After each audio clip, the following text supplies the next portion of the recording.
राऊतांना पद्मभूषण पुरस्कार जाहीर झाल्यानं ठाकरेंच्या शिवसेनेचे नेते संजय राऊत भडकलेत। शिवरायांसह महाराष्ट्राचा अपमान करणाऱ्यांचा भाजपने सन्मान केल्याचं म्हणत राऊतांनी टीका केली आहे। संविधानाची हत्या केल्याबद्दल राष्ट्रपतींनी किंवा प्रधानमंत्र्यांनी त्यांना पद्मभूषण दिला असेल तर मी त्याचा निषेध करतो, शिवसेना निषेध करते। मला असं वाटतं की काही छोट्या मनाचे लोक या ठिकाणी एक प्रकारे विवाद उभा करतायत। राऊतांनी केलेल्या टीकेला भाजप आणि शिंदेच्या शिवसेनेनं प्रत्युत्तर दिलंय।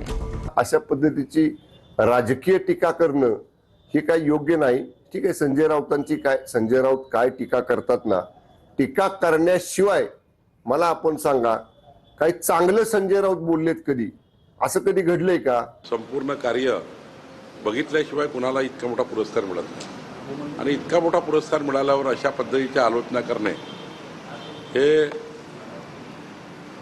बुद्धिभ्रंश झालेल्या लोकांचं काम आहे। राऊतांचं म्हणणं असं आहे की त्यांनी संविधानाची हत्या केली म्हणून त्यांना पद्मभूषण दिलं असेल तर त्यांचा निषेध करतो।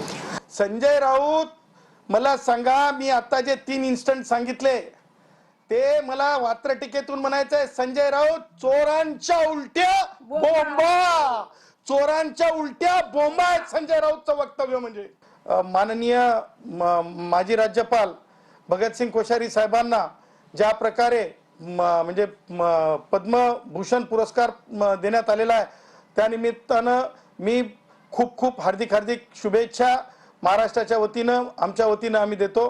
तर कुणी प्रशंसा किंवा निंदा करावी यासाठी काम करत नसल्याचं म्हणत कोश्यारींनी पद्मभूषण पुरस्कार मिळाल्यानंतर प्रतिक्रिया दिली आहे। त्यांनाच पुरस्कार देऊन या स्वरूपाच्या शिवशाहू फुले आंबेडकर आणि संविधानवादी एकंदरीत विचाराच्या सर्व कार्यकर्त्यांचा अपमान या निर्णयाच्या अनुषंगाने झाला आहे। मैं कोई मेरी प्रशंसा करे, कोई मेरी निंदा करे, इसके लिए मैं काम नहीं करता। मैं संघ का स्वयंसेवक हूँ, मेरे लिए भारत माता सब कुछ है, उसी के लिए हम काम करते हैं, उसकी संतानों के लिए काम करते हैं और उसे करते रहेंगे।